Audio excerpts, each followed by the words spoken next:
কোরআন ছাড়া যারা বর্তমানে বাংলাদেশের নেতা, তারা কি নেতা? অত ভুয়া নেতা কোয়া লাগবে না, খালি কোন ভুয়া। জোরে বলেন কি? আরো জোরে বলেন কি? আবু জেহেল বলতেছে, আবু সুফিয়ান, এই কোরআনকে যদি গ্রহণ করি তোর আমার ভুয়া নেতৃত্ব চলবে না, আসল নেতা হয়ে যাবে আব্দুল্লাহর এতিম পোলা। আল্লাহর কোরআনকে যদি গ্রহণ করি তাহলে বাংলাদেশে কোনো ভুয়া নেতা চলবে না। প্রত্যেকটা নেতা যেমন সমাজের নেতৃত্ব দিবে, আবার মসজিদে গেলে ইমামতি করতে পারবে। জোরে গান কথা ঠিক না? আজকে দেখলেন বিএনপির একটা অনুষ্ঠানে একজন নেতা একটা সূরা ইখলাস পড়তেছে। দেখেন না আপনারা, সূরা ইখলাস পড়তেছে, এক সূরা ইখলাস সবচেয়ে ছোট সূরা, সেটার মধ্যে ভুল করে ফেলে। চিন্তা করে দেখেন, সবচাইতে বড় বিপদ হলো ইন্না লিল্লাহ কখন পড়বো? যতদিন পর্যন্ত কোরআনের রাষ্ট্র কায়েম না হয়েছে ততদিন ইন্না লিল্লাহর মধ্যে আমাদের থাকা লাগবে। আর একটা বিপদ হলো, মা এসে বলতেছে, হুজুর আমার সন্তান এত কান্দে, আপনি একটু দোয়া দরুদ করে ফু দেন। তো দোয়া দরুদ করে ফু দিলাম, আগে যা কান্দে তার চাইতে বেশি কান্দে। তখন বলতেছে, হুজুর দোয়া দরুদ দিয়ে হবে না, একটু পানি পড়াবে। আমি দেখলাম কোরআনের মধ্যে সবচাইতে দামি একটা আয়াত আছে, নাম হলো আয়াতুল কুরসি। আছে না নাই? যে আয়াতুল কুরসি, তার সাথে দুটা সূরা যোগ করলাম, ফালাক আর নাস, পড়ে পানি খুদ দিলাম, বললাম এই পানি 3 বার খাওয়ান। দেখেন তো কান্না বন্ধ হয় কিনা। পানি 3 বার খাওয়ানোর পরে মা এসে আমাকে বলতেছে, হুজুর বর্তমানে দোয়া দরুদের দাম নেই, বর্তমানে দোয়া দরুদ দেওয়ার কাম হবে না। আমি চিন্তা করলাম, দোয়া দরুদ দিয়ে কাম হবে না, তাহলে কি দিয়ে কাম হবে? যাই হোক, মনটা আমার খুব খারাপই হলো। কয়েকদিন পরে মেয়েটাকে বললাম, মা তোমার সন্তান আর কান্দে। বলে আর কান্দে না হুজুর। তো কোন দোয়ায় কাম আছে? না কোনো দোয়া লাগেনি, তোর বাপ একটা মোবাইল কিনে দিচ্ছে, যখনই কান্দে তখনই চালু করে সামনে দেয়, ওরা কান্না বন্ধ হয়ে যায়। সবচেয়ে বড় বিপদ হলো এই ছোট ছোট বাচ্চাদেরকে মোবাইল খেলা দেখানো, মোবাইল দিয়ে ভাত খাওয়ানো। এটা হলো মুসলমানের জন্য সবচাইতে বড় বিপদ। জোরে জোরে কথা ঠিক কিনা? এখন আপনারা বাচ্চার হাতে মোবাইল দিবেন, দিচ্ছেন তো সবাই। সবচাইতে বড় বিপদ হলো আমাদের ইয়ং জেনারেশন। খুব খেয়াল করবেন, ইন্না লিল্লাহ কখন পড়বো? রাস্তার ধারে দাঁড়ায় পেশাব করতেছে, রাস্তার ধারে দাঁড়ায় পেশাব করতেছে। ওটা দেখার পরে এক লোক মসজিদে যায় বলতেছে, নাউজুবিল্লাহ নাউজুবিল্লাহ। তার একজন বলে, ভাই নাউজুবিল্লাহ কেন? বলে কুত্তার কাম একটা ছেলে করতেছে, পারে দাঁড়ায় পেশাব করতেছে আর পথে। জোরে কান কথা ঠিক কিনা? আল্লাহ বলে, মুসা আমি আল্লাহর মৃত্যু নাই, কুল্লু মান আলাইহা ফানিউ ওয়া ইয়াবকা ওয়াজহু রাব্বিকা যুল জালালি ওয়াল ইকরাম। একমাত্র আল্লাহ ছাড়া সবাইকে মরতে হবে। জোরে কান কথা ঠিক কিনা? এখন সেই মৃত্যুটা তোমার কাছে কেমন মনে হয়? আমরা মানুষ মরে গেলে যে ইন্না লিল্লাহ পড়ি, এটা বোঝানোর জন্য বলতেছি। মুসা বলতেছে, আল্লাহ আপনি আমাকে যত নিয়ামত দান করেছেন, যত নিয়ামত, তার মধ্যে উত্তম নিয়ামতের নাম হলো মৃত্যু। আপনারা সুবহানাল্লাহ বলেন না? অনেক খেয়াল করতেছেন না? যত নিয়ামত, বল নিয়ামত মানে কি? আল্লাহর সন্তুষ্টি। নিয়ামত মানে কি? তাহলে আপনি আমাকে যত নিয়ামত দান করেছেন, সবচাইতে উত্তম নিয়ামতের নাম হলো মৃত্যু। আপনারা বলেন তো, মুসা নবীর মাথা ঠিক আছে? দুনিয়াতে মানুষ যারা আমরা এসেছি, আমরা মরবার চাই? কথা সত্যি করে বলেন, আমরা মরবার চাই? এখন স্বামীর ক্যান্সার রোগ হয়েছে, স্বামীর ডাক্তার বলেছে এক আধ মাসের মধ্যেই মারা যাবে। বউ প্রতিদিন যায় স্বামীর কাছে কান্দে আর বলে, আল্লাহ আমার হায়াত স্বামীর দাও, স্বামীর মৃত্যু আমার দাও। স্বামী বলতেছে, রে পাগলি, তুই একটা সুস্থ মানুষ, তুই কেন মরবার চাস? বলে, না আপনি মরে গেলে আমি কাকলে থাকি, এই জন্য আল্লাহ জানো আমার হায়াত আপনার দেয় আর আপনার মৃত্যু আমার দেয়। স্বামী এখন বউকে বুকের মধ্যে নিয়ে বলতেছে, তোর মতন একটা ভালো বউ পেলাম, কিন্তু আল্লাহ হায়াত দিল না। বউয়ের কথা শুনে স্বামী কিন্তু অত্যন্ত খুশি। রাতের বেলা স্বামী স্ত্রী যখন বিছনায় ঘুমায় গেছে, ওই বাড়িতে একটা আড়িয়া গরু ছিল। ধরে কোন কি গরু? আড়িয়া গরু ছিল। এখন আড়িয়া গরু দড়ি ছিঁড়ে খাওয়ার জন্য বাইরে হয়েছে, কিন্তু গেট বন্ধ। ওই এখন বাড়ির মধ্যে ঘুরতেছে, বারান্দাটাকে সিলভারের পাতিল, ওই পাতিলের তলায় হলো চিটেলালি। পাতিলের তলায় কি? চিটেলালি। এখন ওই আড়িয়া গরু ওই তলার চিটেলালি খাবার চায়, কিন্তু এত নিচে যে নাগাল পায় না। এখন জোর করে যখন খাবার চায়, তখন নাগাল পাইছে ঠিকই, কিন্তু ওই পাতিলের সিলভারের পাতিলের কান্দার সাথে ছোট ছোট দুটো শিং আটকে গেছে। এখন লালি খাওয়া শেষ, কিন্তু মাথা থাকায় পাতিল আর মাথার থেকে খসে না। এখন আইডিয়া গরু গোয়াল ঘরও ছিঁড়ে না, স্বামী স্ত্রী যে ঘরে ঘুমা আছে সে ঘরও তো আর ছিঁড়ে না। ওই গোয়াল ঘর মনে করে স্বামী স্ত্রী যে ঘরে ঘুমাইছে ওই ঘরের মধ্যে হো শব্দ করে ঢুকছে। বউ চিল্লে বলতেছে, বাবা আজরাইল ঢুকছেই যখন, এই যে ক্যান্সার রুগী এক ধরো, ঢুকছেই যখন তাহলে এই যে ক্যান্সার রুগী এক ধরো। এখন স্বামী চিল্লে বলতেছে, কেরে বিবি কি হয়েছে? বলে আজরাইল ঢুকছে, আপনাকে দেখাই দিলাম। স্বামী বলতেছে, সকালবেলা তুই কইলি যে আমার হায়াত আপনার দেখ, আপনার মৃত্যু আমার দেখ। বউ বলতেছে, মৃত্যুর কথা মুখে বলা যায়, কিন্তু অন্তর থেকে কেউ মরবার চায় না। কোন কথা ঠিক না? অথচ মুসা নবী বলতেছে, আল্লাহ আপনি আমাকে যত নিয়ামত দান করেছেন তার মধ্যে উত্তম নিয়ামতের নাম হলো মৃত্যু। আল্লাহ বলতেছে, মুসা মানুষ মরবার চায় না, সেই মৃত্যু তোমার কাছে উত্তম হওয়ার কারণ কি?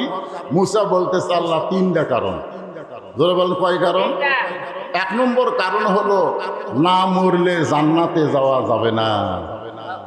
সুবহানাল্লাহ বললেন। আপনারা মুসলমান, মরে কোথায় যাবেন? এই মুসলমান মরার পরে কোথায় যাবেন? আপনার দেহ যাবে কবরে, কিন্তু আপনার ভিতরে রুহুর কোনো কবর হবে না। এই পাখিকে আল্লাহ ইল্লিন নামক জান্নাতের বাগানে কিয়ামত পর্যন্ত জায়গা দিবে। ধরে কেন? সুবহানাল্লাহ। এখন চিন্তা করেন, মরাটা ভালো না খারাপ? আমাদের জন্য মৃত্যু ভালো না খারাপ? তাহলে আমরা বিপদের আয়াত পড়ি কেন?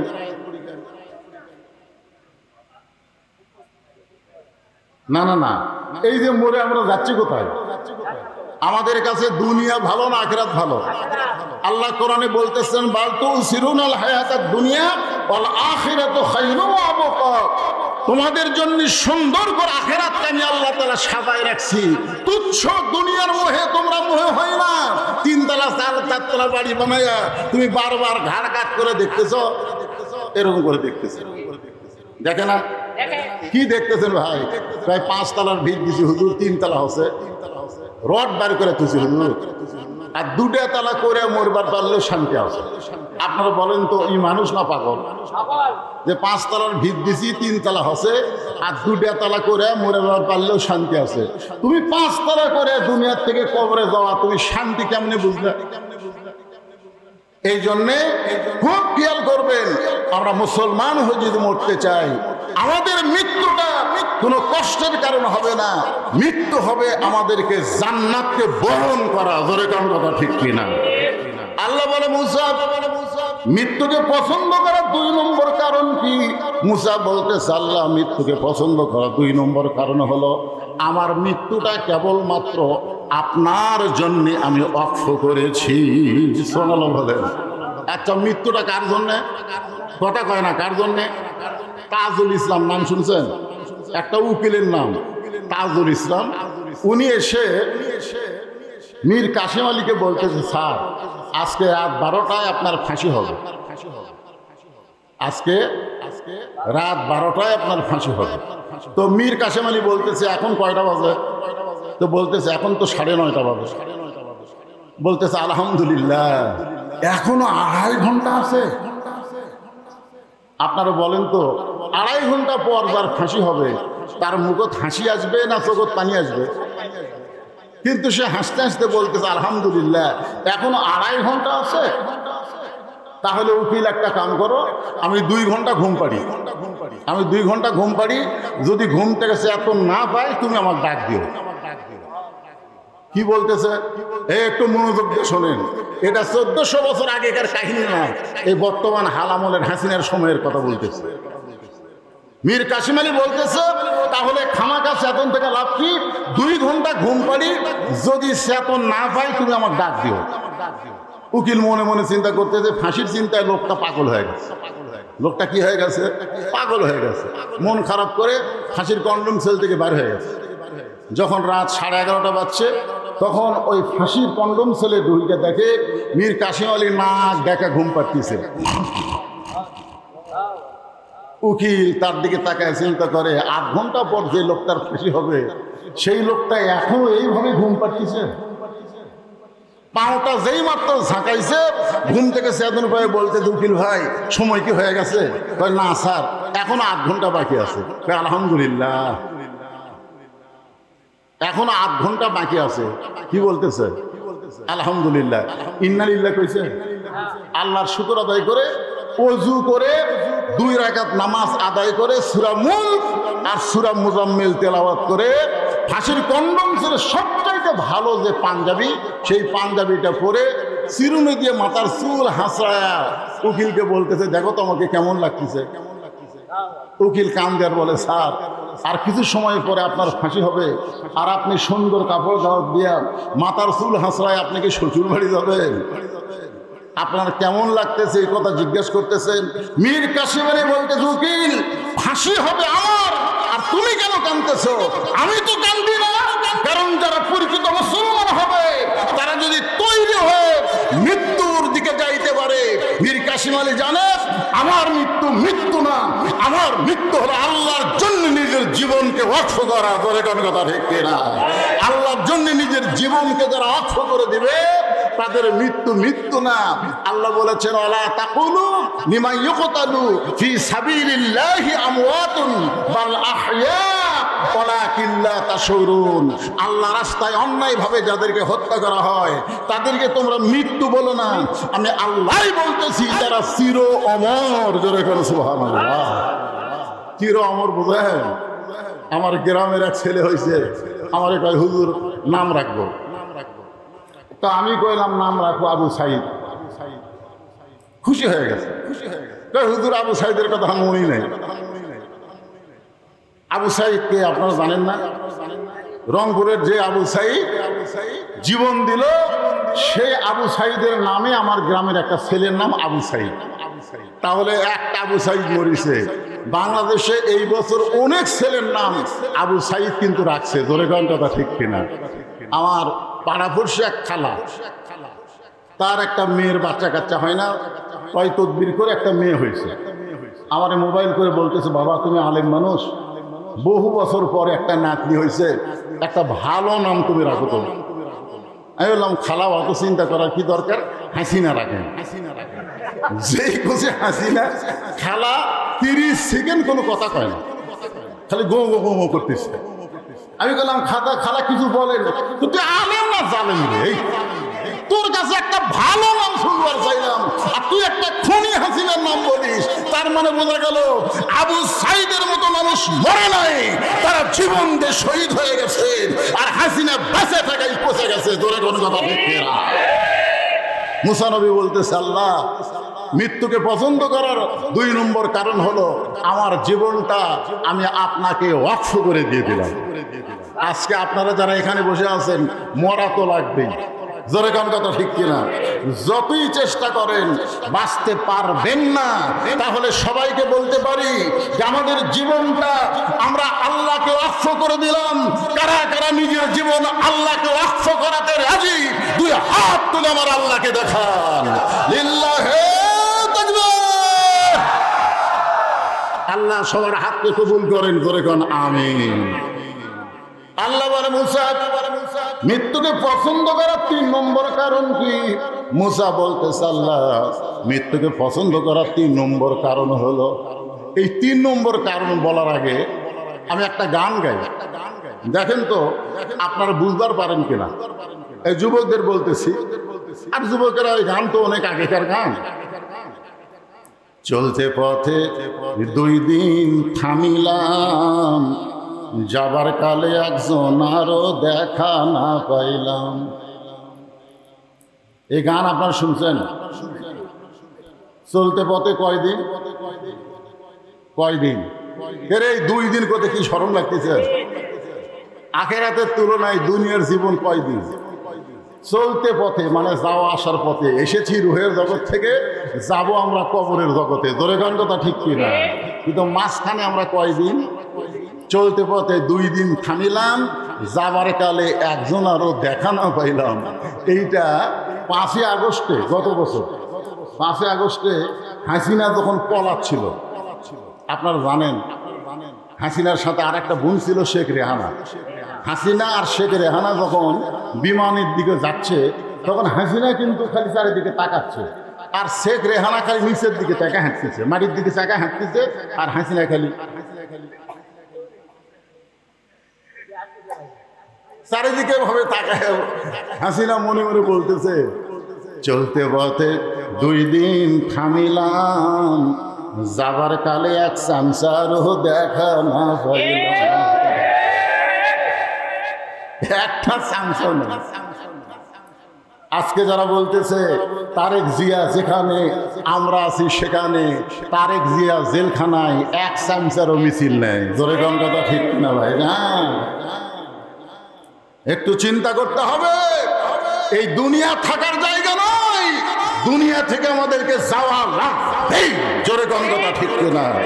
মুসা বলতেছে, আল্লাহ মৃত্যুকে পছন্দ করার 3 নম্বর কারণ হলো দুনিয়া হলো ক্ষণস্থায়ী, আখিরাত হলো চিরস্থায়ী। এই ক্ষণস্থায়ী দুনিয়ার জীবনকে সাঙ্গ করে চিরস্থায়ী আখিরাতকে আমি বরণ করব। আপনাদের কাছে ক্ষণস্থায়ী ভালো না চিরস্থায়ী ভালো? তাহলে মরে যাওয়া ভালো না খারাপ? তাহলে ভালো জিনিসটা সবাই বলতেছেন, তারপরে ইন্না লিল্লাহ কেন পড়েন না? ইন্না লিল্লাহ কি রহমতের আয়াত না বিপদের আয়াত? যেখানে আল্লাহ বলতেছেন ইজা মানে কি, যখন আসাবাতুহুম মুসিবা, তোমাদের উপরে বিপদ আপদ মুসিবত আসবে, ক্বালু, তখন তোমরা বলবে ইন্না লিল্লাহি ওয়া ইন্না ইলাইহি রাজিউন। আপনারা বলেন তো, বর্তমানে সবচাইতে বড় বিপদ কি? যেই বিপদ দেখলে ইন্না লিল্লাহ বলা লাগবে। বুঝতে পারতেছেন না? বর্তমানে আমি 3টা বিপদের কথা বলবো। সবচাইতে বড় বিপদ হলো আমরা কোরআনের ওয়াজ শুনি কিন্তু কোরআন কায়েমের আন্দোলন করি না। ধরে কোন কথা ঠিক কি না? কোরআনের ওয়াজ শুনবো, আবু জেহেলের মতন সারা রাত শুনবো। আবু জেহেল তো বসার চান্স পায়নি, ওরকম দাঁড়িয়ে থেকে ঘন্টার পর ঘন্টা কোরআন শরীফ শুনছে। ধরে কোন কথা ঠিক কি না? শোনেনি? কতক্ষণ শোনেনি? সকালবেলা গিয়া মিটিংয়ের মধ্যে মুখ ফসকে বলে দিচ্ছে, হঠাৎ মুখ ফসকে বলে গেছে। এত সুন্দর কোরআনের বাণী, রাতটা কোন দিক দিয়ে গেল আমি বুঝবারই পারিনি। এত সুন্দর কোরআনের বাণী, রাতটা কোন দিক দিয়ে গেল আমি আবু জেহেল বুঝবারই পারিনি। আবু সুফিয়ান বলতেছে, নেতা, যেই কোরআন শুনতে রাত কোন দিক দিয়ে যায় বোঝা যায় না, সেই কোরআন ধরলে অসুবিধা কি? না শুনলেই যদি এত মজা লাগে, তাহলে ধরলে অসুবিধা কি? আবু জেহেল বলতেছে, আবু সুফিয়ান, এই কথা জোরে বলা যাবে না, তুই আমার কাছে আয়, তোর কানে কানে বলতেছি। এখন যে আবু সুফিয়ান কাছে আইছে, কানের সাথে মুখ লাগায় বলতেছে, এই কোরআনকে যদি গ্রহণ করি তাহলে তোর আমার ভুয়া নেতৃত্ব চলবে না। আমরা যে নেতাগিরি করতেছি, এই নেতাগিরি হলো ভুয়া নেতা। জোরে কোন কি নেতা? কোরআন ছাড়া যারা বর্তমানে বাংলাদেশের নেতা, তারা কি নেতা? অত ভুয়া নেতা কোয়া লাগবে না, খালি কোন ভুয়া। জোরে বলেন কি? আরো জোরে বলেন কি? আবু জেহেল বলতেছে, আবু সুফিয়ান, এই কোরআনকে যদি গ্রহণ করি তোর আমার ভুয়া নেতৃত্ব চলবে না, আসন্নিতা হয়ে যাবে আব্দুল্লাহর এতিম পোলা। আল্লাহর কোরআনকে যদি গ্রহণ করি তাহলে বাংলাদেশে কোনো ভুয়া নেতা চলবে না। প্রত্যেকটা নেতা যেমন সমাজের নেতৃত্ব দিবে, আবার মসজিদে গেলে ইমামতিও করতে পারবে। জোরে কোন কথা ঠিক না? আজকে দেখলেন বিএনপির একটা অনুষ্ঠানে একজন নেতা একটা সূরা ইখলাস পড়তেছে। দেখেন না আপনারা, সূরা ইখলাস পড়তেছে, এক সূরা ইখলাস সবচেয়ে ছোট সূরা, সেটার মধ্যে ভুল করে ফেলে। চিন্তা করে দেখেন, সবচাইতে বড় বিপদ হলো ইন্না লিল্লাহ কখন পড়বো? যতদিন পর্যন্ত কোরআনের রাষ্ট্র কায়েম না হয়েছে ততদিন ইন্না লিল্লাহর মধ্যে আমাদের থাকা লাগবে। আর একটা বিপদ হলো, মা এসে বলতে, হুজুর আমার সন্তান এত কান্দে, আপনি একটু দোয়া দরুদ করে ফু দেন তো। দোয়া দরুদ করে ফু দিলাম, আগে যা কান্দে তার চাইতে বেশি কান্দে। তখন বলতে, হুজুর দোয়া দরুদ দিয়ে হবে না, একটু পানি পড়া যায়। আমি দেখলাম কোরআনের মধ্যে সবচাইতে দামি একটা আয়াত আছে, নাম হলো আয়াতুল কুরসি। আছে না নাই? যে আয়াতুল কুরসি, তার সাথে 2টা সূরা যোগ করলাম, ফালাক আর নাস, পড়ে পানি ফুট দিলাম, বললাম এই পানি 3 বার খাওয়ান। দেখেন তো কান্না বন্ধ হয় কিনা। পানি 3 বার খাওয়ানোর পরে মা এসে আমাকে বলতে যে হুজুর বর্তমানে দোয়া দরুদের দাম নেই, বর্তমানে দোয়া দরুদের কাম হবে না। আমি চিন্তা করলাম দোয়া দরুদের কাম হবে না, তাহলে কি দিয়ে কাম হবে? যাই হোক, মনটা আমার খুব খারাপই হলো। কয়েকদিন পরে মেয়েটাকে বললাম, মা তোমার সন্তান আর কান্দে। বলে আর কান্দে না হুজুর। তো কোন দোয়ায় কাম আছে? না কোনো দোয়া লাগেনি, তো ওর বাপ একটা মোবাইল কিনে দিচ্ছে, যখনই কান্দে তখনই চালু করে সামনে দেয়, ওরা কান্না বন্ধ হয়ে যায়।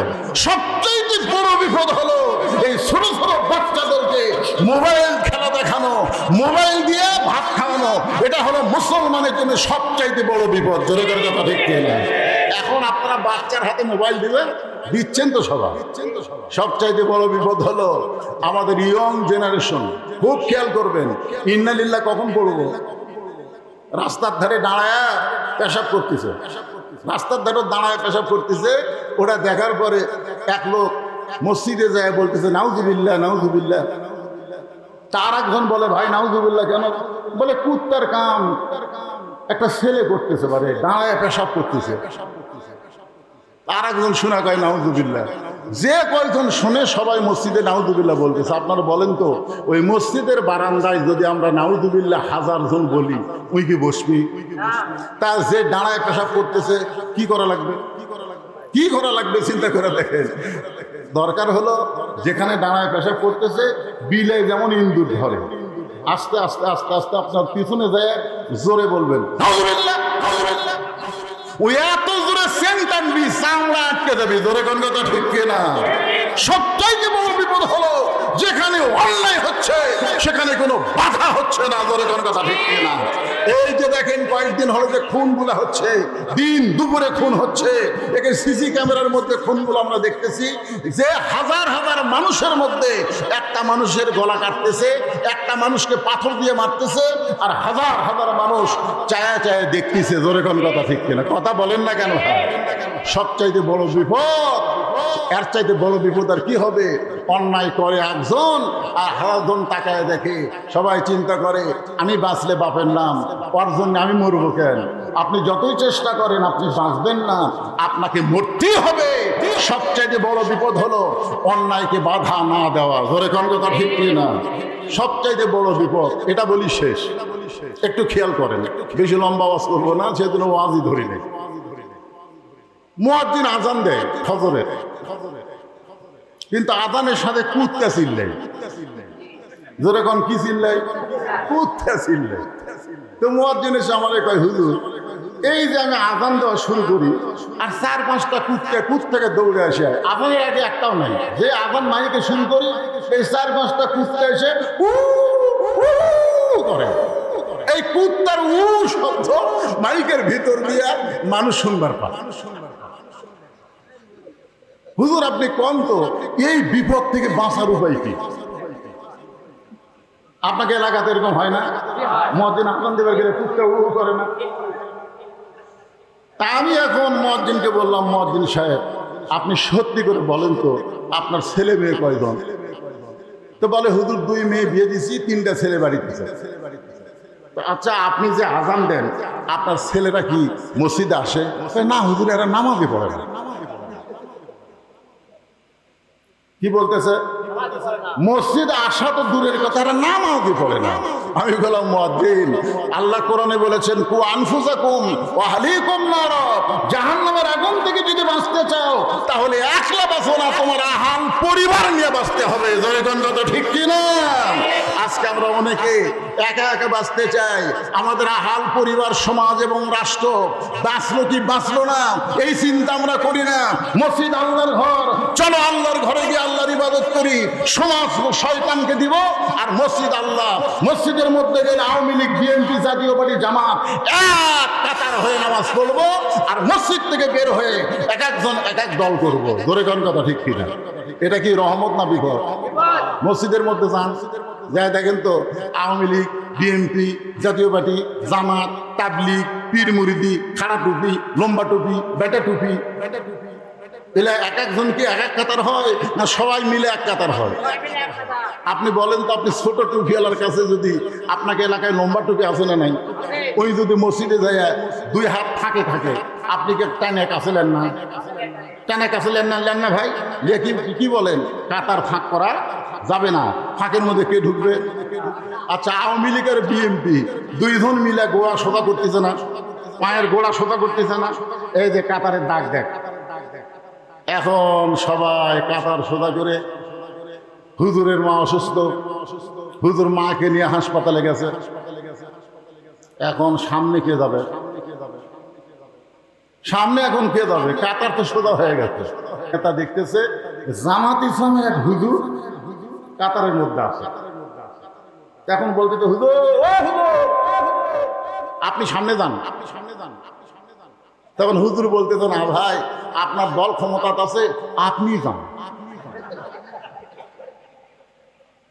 তখন আওয়ামী লীগের লোক বলতে দেখে, রে পাগল, আমার দল আওয়ামী লীগ, তোর দল জামাত ইসলাম, ওর দল বিএনপি, ওর দল তাবলীগ, সেটা হলো মসজিদের বাইরের কথা।